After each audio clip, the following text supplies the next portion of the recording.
La première ministre Sophie Wilmès a visité plusieurs hôpitaux bruxellois ce samedi, l'occasion de rencontrer tous ceux qui luttent depuis plus de 2 mois maintenant contre la maladie et qui sont aujourd'hui à bout de souffle. À l'hôpital Saint-Pierre, où vous vous trouvez, Aline Delvoye, une partie du personnel soignant a clairement exprimé sa colère à la première ministre.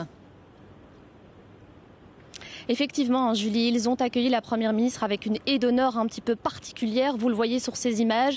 Ils ont simplement décidé de lui tourner le dos. Ils avaient en fait plusieurs revendications à lui faire entendre. D'abord, le fait qu'ils ont mal vécu les 2 arrêtés ministériaux qui ont été pris récemment et qui permettent de réquisitionner le personnel médical en cas de besoin avec cette crise du Covid.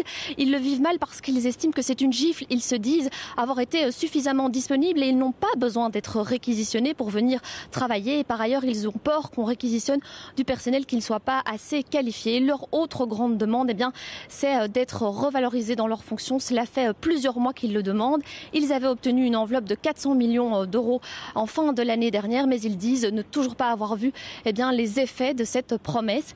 Et je vous propose tout de suite d'écouter quelqu'un qui fait participer à cette action. Il s'agit d'un infirmier, mais il préfère rester discret. On l'écoute. C'est ce que nous on ressent de la part de notre politique, qui nous tourne le dos constamment face à nos appels à l'aide, que les différentes équipes des soins de santé ne sont pas écoutées et on se fait tourner le dos par nos politiques qui sont censés venir en aide quand il y a du personnel qui est en souffrance. Vous estimez que vous n'êtes pas assez soutenu, que vous n'avez pas assez de moyens pour réaliser votre travail ? Exactement, c'est ce qu'on crie sur tous les toits depuis pas mal de temps. On est en difficulté assez souvent, les équipes sont sous-staffées et les taux de burn-out le démontrent. Donc on demande vraiment à ce que ce métier soit revalorisé et que le comptage d'équipes soit revu à la hausse. La Première ministre, évidemment, s'est rendue compte que cet accueil était glacial.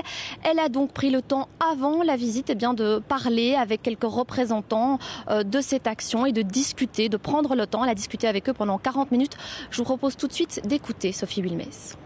Je pense qu'il y a un après-Covid et personne ne peut prétendre ne pas avoir vu, ne pas avoir compris, ne pas avoir ressenti la détresse et la difficulté du personnel infirmier qui était déjà là avant la crise, je le répète, et qui s'est vu s'accroître avec les difficultés.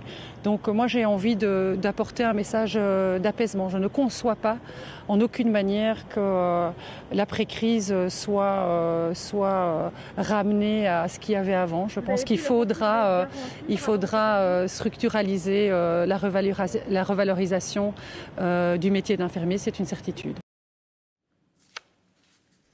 Merci Aline pour ce compte rendu en direct.